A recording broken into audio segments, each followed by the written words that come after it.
Hello friends, welcome to my YouTube channel Technodarshan. तो friends, हम ले आए हैं यूनिट 2 क्लाउड कंप्यूटिंग का।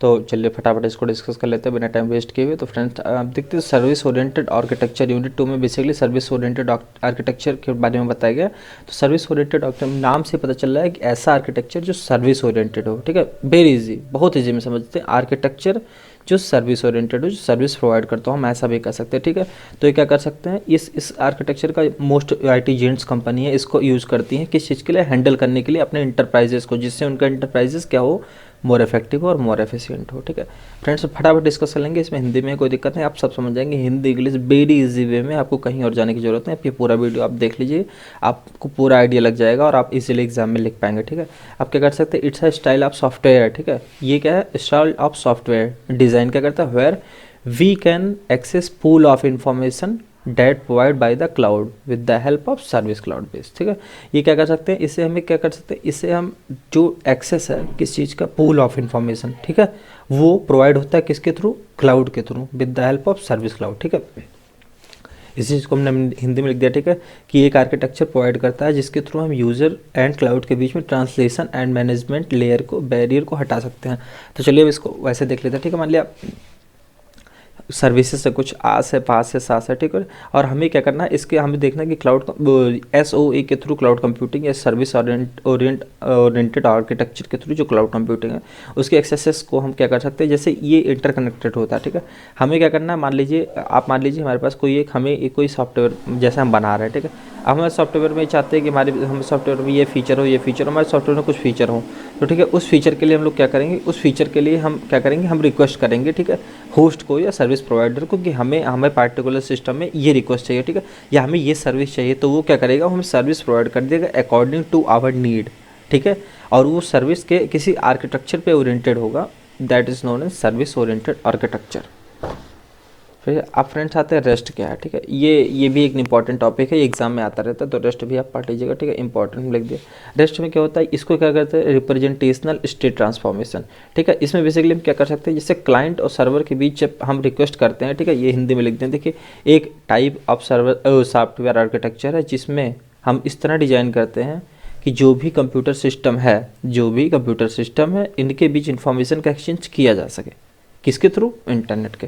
ठीक है, मान लीजिए ये कोई क्लाइंट है। ठीक है, अब उसने रिक्वेस्ट भेजा क्या, रेस्ट वेब सर्विस। ठीक है, उसने रिक्वेस्ट भेजा रेस्ट वेब सर्विस सर्वर के पास। ठीक है, तो क्या करेगा, जो भी हमें रिक्वेस्ट चाहिए वो हमारे नीड के अकॉर्डिंग अगर होस्ट अलाउ करेगा तो हमें क्या करेगा, रिस्पॉन्स दे देगा। ठीक है, HTTPS के थ्रू। ठीक है, और ये बेसिकली क्या हो सकता है, ये architecture that define a set of constraint to be used for create web services. ये सेट ऑफ कंस्ट्रेंट्स क्या होता है, डिफाइन करता है, जिसके थ्रू हम क्या कर सकते हैं, वेब सर्विस को क्रिएट कर सकते हैं। ठीक है, और देखिए इसमें एक चीज़ और आता है, रेस्टफुल वेब सर्विसेज क्या। ठीक है, तो रेस्टफुल वेब सर्विसेज वो होती है जो, देखिए, web services that confirm that architecture. ठीक है, जो ऐसी वेब सर्विसेज जो रेस्ट आर्किटेक्चर को कन्फर्म करती हैं या वेरीफाई करती हैं, वो क्या कर सकते हैं, रेस्टफुल वेब सर्विसेज के नाम से जानी जा सकती हैं। ये क्या कर सकती हैं, इंटरपोर्टेबिलिटी प्रोवाइड करते हैं। ठीक है, आपस में पोर्टेबिलिटी को प्रोवाइड करती हैं, किसके, between computer system on the internet. ठीक है, कंप्यूटर सिस्टम जो इंटरनेट में है उसमें। ठीक है, अब देखते हैं वेब सर्विस क्या है। ठीक है, वेब सर्विस बेसिकली होता है, ये एक सर्विस है। ठीक है, वेब सर्विस आप नाम से समझ रहे होंगे, it is a service that software service use to communicate between two devices. ठीक है, वेब सर्विस जैसे आप ढेर सारी वेब सर्विसेज के बारे में जानते हैं जो आपस में डिवाइसेस को कम्युनिकेट करने के लिए यूज की जाती है। ठीक है, बिटवीन टू डिवाइसेस। ठीक है, ऑन नेटवर्क पे। तो इसकी बेसिकली क्या, इसमें दो चीज़ें इन्वॉल्व होती है, दो चीज़ें। ठीक है, क्या, एक सर्विस प्रोवाइडर, एक सर्विस रिसीवर। ठीक है, मान लिया हमारे पास एक फेसबुक है। ठीक है, किसी और के पास भी फेसबुक है, तो जो हमारा फेसबुक है वो, ठीक है, वो एक टाइप का मैसेज हमारा एक्सचेंज कर रहा है। ठीक, उसी टाइप के अगर हमारे पास कोई हमारा क्रोम है, कोई प्लेटफॉर्म है, उसमें क्या कर सकते हैं, सर्वर पर रिक्वेस्ट करते हैं, सर्वर रिस्पॉन्स करते हैं। ठीक है, तो ये भी एक टाइप की वेब सर्विस ही है। ठीक है, इसमें बेसिकली हम एक सर्वर, एक रिसीवर होता है, एक सेंडर होता है। जैसे मान लिया आप क्या है, आप हैं रिसीवर। ठीक है, रिसीवर क्या करेगा, जैसे मान लिया सर्विस को रिसीव करने के लिए, जैसे मान लिया आपने गूगल क्रोम को ओपन किया। ठीक है, क्रोम में आपने रिक्वेस्ट पेश किया कि भाई W3 स्कूल वेबसाइट के बारे में हमें रिक्वेस्ट चाहिए। ठीक है, हमें कुछ जानना है, तो आप क्या करेंगे, सर्विस पर रिक्वेस्ट करेंगे। तो सर्विस प्रोवाइडर क्या करेगा, उस रिक्वेस्ट को according to your need fulfil करेगा। ठीक है, अब इसमें बेसिकली टू टाइप की वेब सर्विसेज होती है। रेस्टफुल वेब सर्विसेज जो कि हमने पीछे डिस्कस कर लिया है, SOAP। ठीक है, सिंपल ऑब्जेक्ट एक्सेस प्रोटोकॉल। ठीक है, SOAP, ये इसे और किस नाम से जाना जाता है, ऑल्सो नोन एज, किस नाम से जानते हैं, ट्रांसपोर्ट इंडिपेंडेंट मैसेजिंग प्रोटोकॉल, मतलब इंडिपेंडेंटली मैसेज को ट्रांसपोर्ट करता है, ठीक है, जो इंडिपेंडेंटली करता है, ठीक है, उस प्रोटोकॉल को कहते हैं, ठीक है। इसमें बेसिकली क्या कर सकते हैं कि जो इसमें ट्रांसफॉर्म होता है कि XML, ठीक है, XML data as soap message, ठीक है, जो हमारा सोप मैसेज होता है वो XML डाटा के फॉर्म में जाता है, ठीक है। और क्या कर सकते हैं, सारे मैसेज में कुछ होता है जो XML डॉक्यूमेंट कहलाता है, ठीक है। जो हमारे मैसेजेस जाएंगे उसमें जो भी चीज़ें होंगी वो एक XML डॉक्यूमेंट के फॉर्म होंगी, ठीक है। और ये XML जो है किसी स्पेसिफाई पैटर्न पे काम करेगा, फॉलो करेगा, ठीक है। अब जैसे मान लीजिए SOAP रिक्वेस्ट है, ठीक है, और ये वेब सर्वर है और यहाँ पे हमारा क्लाइंट है। क्लाइंट ने हमारा जो है रिक्वेस्ट किया वेब सर्वर को इंटरनेट पे किसके SOAP रिक्वेस्ट के थ्रू, ठीक है। अब क्या करेगा, डाटाबेस के थ्रू वो जो वेब सर्वर है वो आपको according to your request response करेगा, ठीक है। अब आते हैं publish subscribe model. Publish subscribe model ये वो मॉडल है जो आप सब्सक्राइब नहीं करते हैं, मतलब मजाक कर रहा था फ्रेंड्स। पब्लिक सब्सक्राइब मॉडल में हम देखते हैं, जैसे हमने मान लिया किसी चीज़ का सब्सक्रिप्शन लिया है, ठीक है।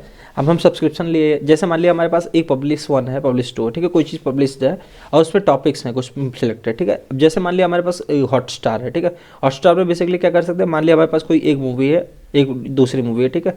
मान लिया ये मूवी जो है सब्सक्रिप्शन 1 पे अवेलेबल है, सब्सक्रिप्शन 2 पे नहीं है, ठीक है। और ये यहाँ पे ढेर सारे कलेक्शंस है, ठीक है। तो मान लिया कोई सब्सक्राइबर है सब्सक्रिप्शन 1 जिसने लिया है वो क्या कर रहा है, किसी मूवी बी की डिमांड कर रहा है, ठीक है, वो तो उसको क्या होगा, बी प्रोवाइड होगा, ठीक है। कोई सब्सक्राइबर 2 है तो उसको ये प्रोवाइड, और कोई सब्सक्रिप्शन 1 लिया है, मान लीजिए सब्सक्रिप्शन 1 को एक्सेस है कि सिर्फ वो पब्लिश 1 की ही वीडियोस देख सकता है या इस पार्ट्स की ही वीडियो देख सकता है, तो वो एक रिक्वेस्ट करके प्लेस करेगा। बेसिकली यही होता है पब्लिश सर्विस सब्सक्राइब मॉडल जो सब्सक्रिप्शन बेस पे वर्क करता है।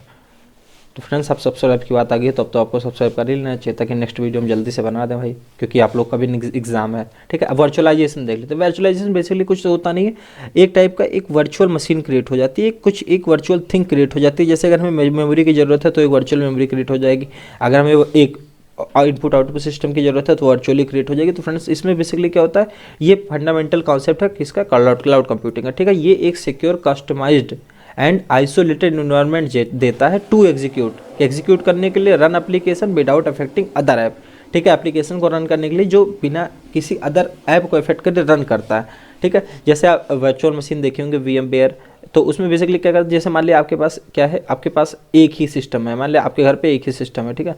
अब आप उसमें उसमें वो लाइनक्स भी चलाना चाहते हैं, विंडोज़ भी चलाना चाहते हैं, तो इस काम में हमें क्या करेंगे, हम बेसिकली करेंगे एक वर्चुअल मशीन इंस्टॉल कर लेंगे, ठीक है। तो वर्चुअल मशीन स्विचिंग के थ्रू वर्क करेगा। एक बार अगर जैसे हम लाइनक्स पे स्विच करेंगे तो हमारा लाइनक्स प्रॉपर्ली वर्क करेगा, और हम इस पे विंडोज़ पे स्विच करेंगे तो हमारा विंडोज़ प्रॉपर्ली वर्क करेगा, ठीक है।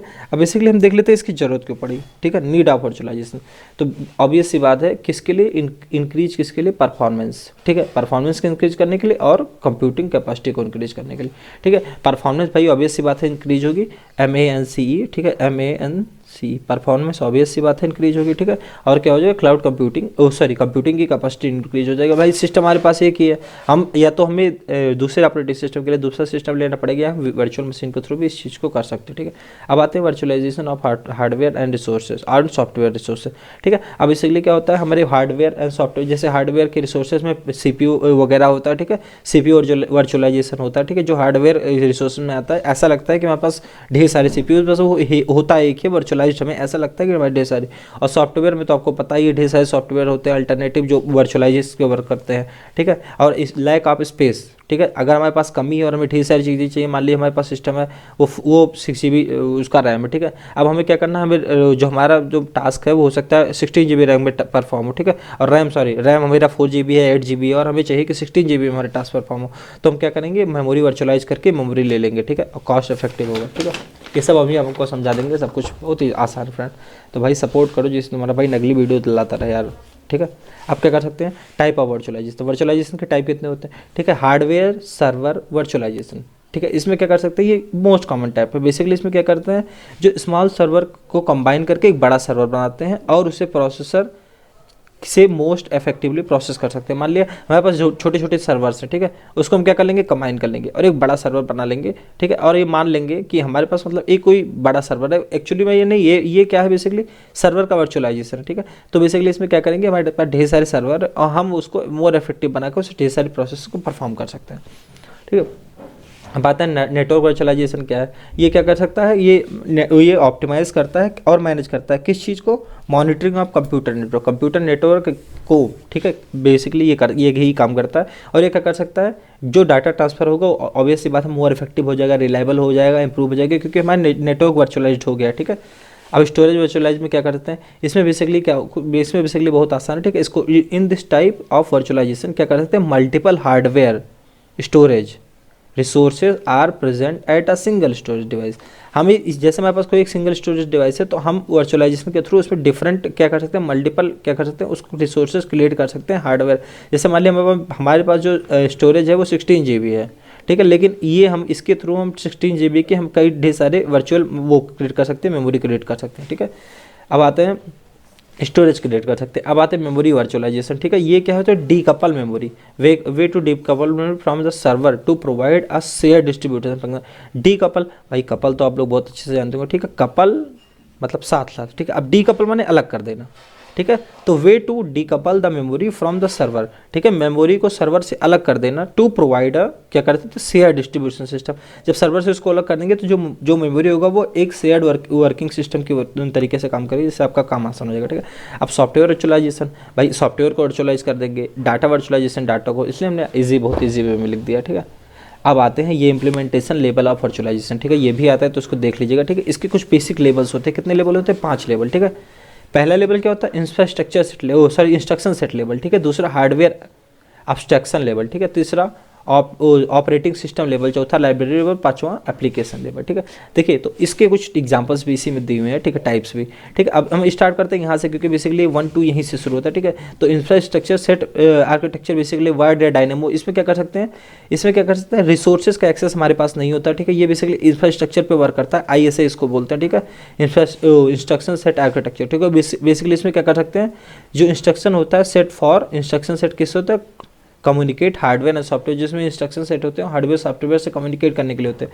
और हार्डवेयर में बेसिकली क्या होता है, कुछ एक्सेस होते हैं रिसोर्सेज के, ठीक है। हम रिक्वेस्ट कर लेंगे, हम यहाँ इसके कुछ रिसोर्सेज चाहिए। ऑपरेटिंग सिस्टम में क्या होता है, ऑपरेटिंग सिस्टम लेवल में हमारे पास जैसे मान लिया डिफरेंट ऑपरेटिंग सिस्टम, मान लिया हमारे पास विंडोज़ है, लाइनक्स है, तो एक ही सिस्टम में जो हम लोग वो डिफरेंट इन्वायरमेंट क्लियर कर सकते हैं, विजुअल इन्वायरमेंट, ठीक है। तो वो होता है ऑपरेटिंग सिस्टम लेयर। लाइब्रेरी में क्या कर सकते हैं, हम डिफरेंट लाइब्रेरीज बना सकते हैं उसी सिस्टम में, ठीक है। एप्लीकेशन में तो आपको पता है JVM वगैरह हो गया, ठीक है, जिसमें डिफरेंट हम लोग एप्लीकेशन वर्चुअलाइज करके यूज़ कर सकते हैं, ठीक है। अब आते हैं वर्चुअलाइजेशन स्ट्रक्चर क्या होता है, ठीक है। तो वर्चुअलाइजेशन स्ट्रक्चर क्या होता है, the software is use 2 ways, thus framing of different structure of virtualization, ठीक है। बेसिकली इसमें क्या है, ये सॉफ्टवेयर जो है यूज़ किया जाता है किस चीज़ के लिए, 2 तरीके के लिए, दो मतलब कामों के लिए, 2 ways के लिए। 10 क्या कर सकते हैं, फॉर्मिंग बनाने के लिए, two different structure of architecture को बनाने के लिए 2 ways का यूज़ कर सकते हैं। पहला होता है वेज बेयर मेटल हाइपरवाइजर टाइप 1, ठीक है, और दूसरा होस्टेड विजुअलाइजेशन। तो ये दोनों क्या है वर्चुअलाइजेशन, तो देख लेते हैं। पहले देख लेते हैं टाइप 1 टाइप 2 क्या है, ठीक है। टाइप 1 टाइप 2 में बेसिकली होता क्या है, अगर हमारा हार्डवेयर और ऑपरेटिंग सिस्टम के बाद हाइपरवाइजर लगा है तो ये टाइप 2 में आ जाता है, ठीक है। और अगर हमारा हार्डवेयर ऑपरेटिंग सिस्टम के बीच में हाइपरवाइजर लग गया है तो ये टाइप 1 में आ जाता है, ठीक है। अब देख लेते हैं बेसिकली ये दोनों होता क्या है, ठीक है, बेयर, ठीक है, बेयर मेटल हाइपरवाइजर। इसमें बेसिकली ये यही काम होता है, ठीक है। एक हाइपरवाइजर डायरेक्टली इंस्टॉल क्या होता है, hardware of a physical machine, ठीक है, between hardware and operating system, ठीक है। बेसिकली एक हाइपरवाइजर, अब हाइपरवाइजर क्या है, हाइपरवाइजर क्या कर सकता है, ट्रांसलेट रिक्वेस्ट करता है बिटवीन किस चीज़ में, फिजिकल एंड वर्चुअल रिसोर्सेज, ठीक है, जिससे वर्चुअलाइजेशन पॉसिबल हो सके। तो हाइपरवाइजर का काम है क्या है, ट्रांसलेट करना किसको, रिक्वेस्ट को, किसके बीच में, फिजिकल एंड वर्चुअल सोर्सेज के बीच में। फ्रेंड्स इतना आसान है, इससे आसान तो भाई मुश्किल है बताना, ठीक है। अब मेकिंग विजुअलाइजेशन पॉसिबल, ठीक है, व्हेन जब क्या होता है, एक hypervisor directly install hardware of a physical machine, ठीक है, फिजिकल मशीन के हार्डवेयर में डायरेक्टली इंस्टॉल होता है between hardware and operating system. देखिए between hardware and operating system, ये टाइप 1 में आ गया। और यहाँ हमने डिस्कस भी किया हुआ है, देखिए टाइप 1 में आता है ये, ठीक है, टाइप 1 में आ गया, ठीक है। तो ये क्या हो गया, बेयर है, BARE, बेयर मेटल हाइपरवाइजर। अब दूसरा क्या है, hosted virtualization, enable laptop desktop to run 2 or more virtual machines, ठीक है। ये क्या कर सकता है, होस्टेड, ठीक है, 2 या 2 से ज़्यादा वर्चुअल मशीन्स को हमें रन करने की वो क्या देता है, कैपेबिलिटी देता है। अब आते हैं वर्चुअलाइजेशन ऑफ सीपीयू का वर्चुअलाइजेशन क्या है। तो फ्रेंड्स ये भी बहुत आसान है, इजीली वे में समझते हैं इस डायग्राम के थ्रू, ठीक है। डेफिनेशन आप देखते रहिएगा, नोट्स आपको मिल जाएगी, आप 20 रुपीज़ पे करके नोट्स ले सकते हैं, ठीक है। बेसिकली क्या होता है, हमारे पास मान लिया एक सीपीयू, ठीक है, हमारे पास एक कोई हमारा क्या है, एक हमारा गेस्ट 1 है या गेस्ट 2 है, मान लिया हमारे पास एक सिस्टम ही है, ठीक है, हमारा एक सिस्टम है। हमने क्या किया उसमें, हमने उसमें वर्चुअल मशीन इंस्टॉल कर लिया, उसमें क्या कर लिया, एक विंडोज़ डाल लिया, एक दूसरा वर्चुअल मशीन लिनक्स या ऐसे करके डिफरेंट गेस्ट हैं जिन्हें डिफरेंट जिनके पास ऑपरेटिंग सिस्टम है। मान लिया प्रोसेस 1, प्रोसेस 2, प्रोसेस 3 ये परफॉर्म हो रहे हैं, इसमें भी प्रोसेस 1, 2, 3 परफॉर्म हो रही है, ठीक है। तो ये दोनों गेस्ट क्या करेंगे, इन्हें इंडिविजुअल सीपीयूज़ की जरूरत होगी कि हमारे इस टास्क को परफॉर्म कर सके। बट भाई सीपीयू तो हमारे पास एक ही है जो होस्ट के पास है, तो वो क्या करेगा, सीपीयू को वर्चुअलाइज करेगा, ठीक है। ऐसा लगेगा इस गेस्ट को कि हमारे पास पर्टिकुलर एक सीपीयू डेडिकेटेड, इसको भी लगेगा हमारे पास ऐसा एक डेडिकेटेड सीपीयू, बट सीपीयू एक ही रहेगा, ठीक है। उसको वर्चुअलाइज कर देंगे डिफरेंट यूज़ के लिए, ठीक है। तो इसमें देख लीजिए लिखा है होस्ट के सीपीयू को डिफरेंट ऑपरेटिंग सिस्टम के अकॉर्डिंग क्या करेंगे, सीपीयू को वर्चुअलाइज करें ताकि सबको प्रोवाइड किया जा सके, ठीक है फ्रेंड। इतने सिंपल वे में लिख दें। अब उस पर आते हैं वर्चुअलाइजेशन ऑफ मेमोरी। मेमोरी का वर्चुअलाइजेशन क्या है भाई, अगर डिफरेंट हमें मान लिया हमारे पास सीपीयू के रिसोर्सेज, मान लिया हमें डिफरेंट टाइप ऑफ मेमोरीज की नीड्स होगी, तो क्या करेंगे, या तो भाई हम बाहर से मेमोरीज खरीद लेंगे, या हम क्या कर सकते हैं, उसको भी वर्चुअलाइज कर लेंगे और रिक्वेस्ट कर लेंगे सर्विस प्रोवाइडर से कि हमें वर्चुअल मेमोरी की जरूरत है, हमें प्रोवाइड कर दिए, पे पर यूज़ हम आपको पे कर देंगे, ठीक है। Virtualization of input output devices, जैसे हमारे पास कुछ इनपुट आउटपुट डिवाइसेज है जिसको हम बाहर से खरीद रहे हैं या हमें बाहर से खरीदना पड़ रहा है, तो उसके ऑब्वियस सी बात कॉस्ट ज़्यादा होगी। तो इस कंडीशन में भी क्या करेंगे, हम क्या कर सकते हैं, वर्चुअलाइज कर लेंगे, हम रिक्वेस्ट करेंगे एज अ रेंट या पे पर नीड के अकॉर्डिंग कि हमें some in additional input output devices की जरूरत है, तो होस्ट उसको according to your need provide कर देगा। तो फ्रेंड्स थैंक्स फॉर वॉचिंग, और फ्रेंड्स वीडियो अच्छी लगी तो शेयर और सब्सक्राइब जरूर करेगा फ्रेंड्स। अब सब्सक्राइबर मस्ट है, क्योंकि आप लोग सब्सक्राइब नहीं करते तो वीडियो बनाने भाई मन नहीं करता, ठीक है। Thanks for watching.